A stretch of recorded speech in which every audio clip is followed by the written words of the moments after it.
بسم اللہ الرحمن الرحیم۔ شروع کرتا ہوں اللہ کے پاک نام سے جو بہت بڑا مہربان نہایت رحم والا ہے۔ دوستو، بہنوں، بھائیوں، بزرگوں، السلام علیکم ورحمۃ اللہ وبرکاتہ۔ ہم قرآن پاک سے شفا اور واقعات پر مبنی اسلامی معلوماتی ویڈیو کی 51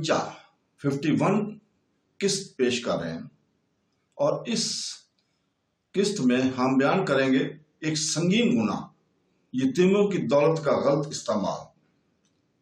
تو دوستو، عورتوں اور یتیموں کے ساتھ قرآنی سلوک، بری چیز کو اچھائی سے نہ بدلو، سورہ نساء آیت نمبر 2۔ قرآن پاک ایک مکمل ضابطہ حیات کے طور پر نہ صرف مومنین کی روحانی ضروریات کو پورا کرتا ہے بلکہ ایک منصفانہ اور ہمدردانہ معاشرے کی تعمیر کے لیے ضروری سماجی اور اخلاقی ڈھانچے کو بھی پورا کرتا ہے۔ پورے قرآن پاک میں بنیادی موضوعات میں سے ایک کمزوروں، خاص طور پر خواتین اور یتیموں کا تحفظ ہے، جو تاریخی طور پر معاشرے کے سب سے کمزور ارکان میں سے رہے ہیں۔ سورہ نساء ایک باب ہے جس میں سماجی انصاف، عالیہ قوانین اور اخلاقی طرز عمل پر، خاص طور پر خواتین اور یتیموں کے ساتھ سلوک کے بارے میں بہت زیادہ توجہ دی گئی ہے۔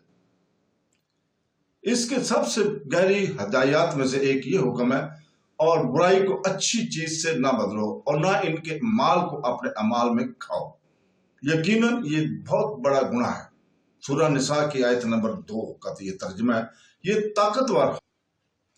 طاقتور آیت ایک اہم اخلاقی اصول کا خاکہ پیش کرتی ہے، اور یہ بتاتی ہے کہ کس طرح اسلام نے یتیموں اور عورتوں کے حقوق کے ناجائز استعمال سے متعلق بدعنوان طریقوں کی اصلاح کی، خاص طور پر مال اور جائیداد سے متعلق۔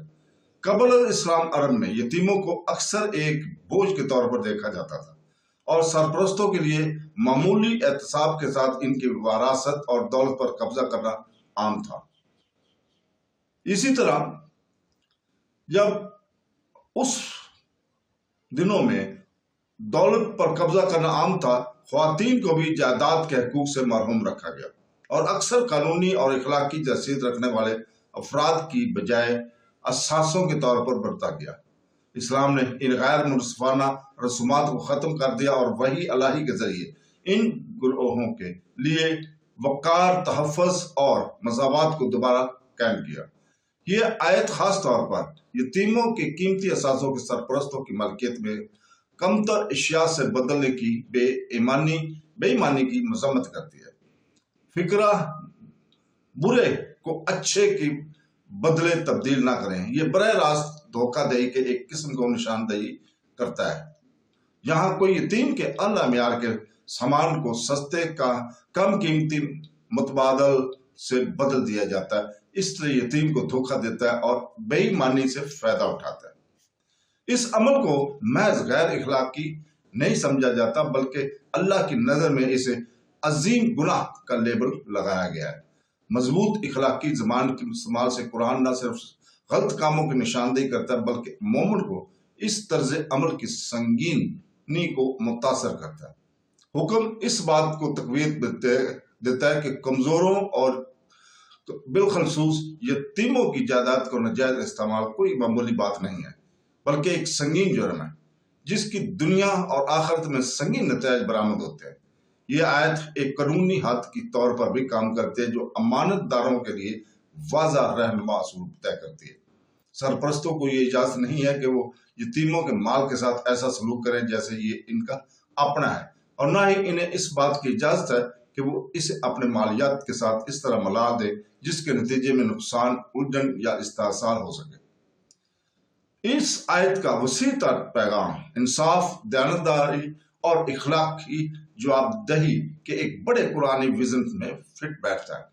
قرآن ہر مومن کو نہ صرف ان کے ذاتی تقوی کا ذمہ دار ٹھہراتا ہے بلکہ اس کے لیے بھی کہ وہ دوسروں کے ساتھ کیا سلوک کرتا ہے، خاص طور پر ان لوگوں کے ساتھ جو اپنے حقوق کا دفاع کرنے میں کمزور اور کم استطاعت رکھتے ہیں۔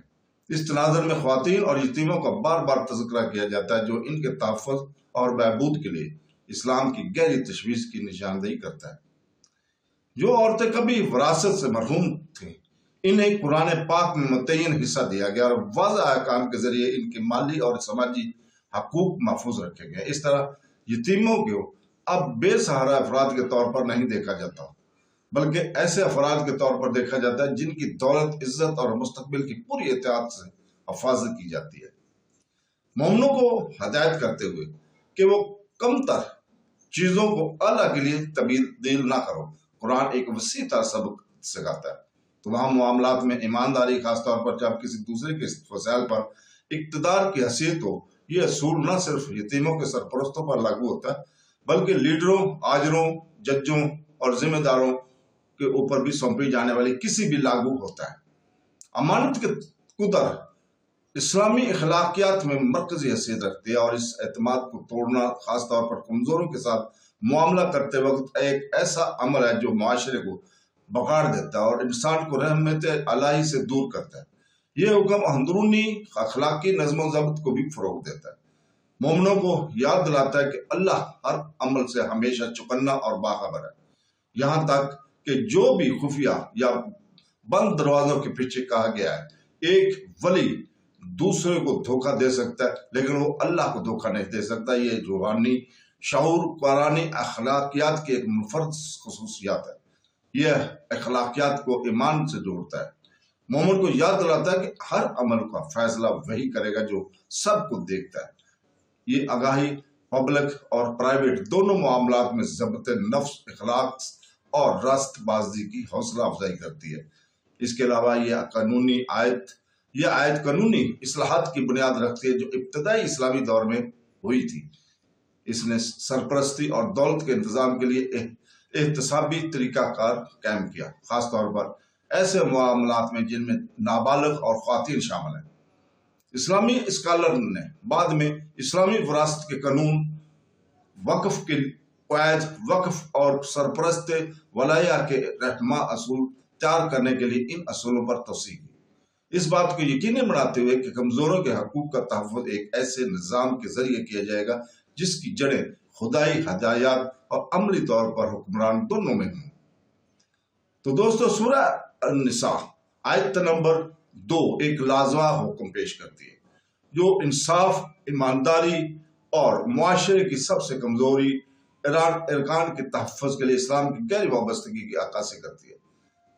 برے مال کے اچھے کے بدلے میں ایمانی اور یتیم کے مال کے ناجائز استعمال سے منع کرتے ہوئے قرآن مومنوں کو زندگی کے ہر شعبے میں دیانتداری کو برقرار رکھنے کی دعوت دیتا ہے۔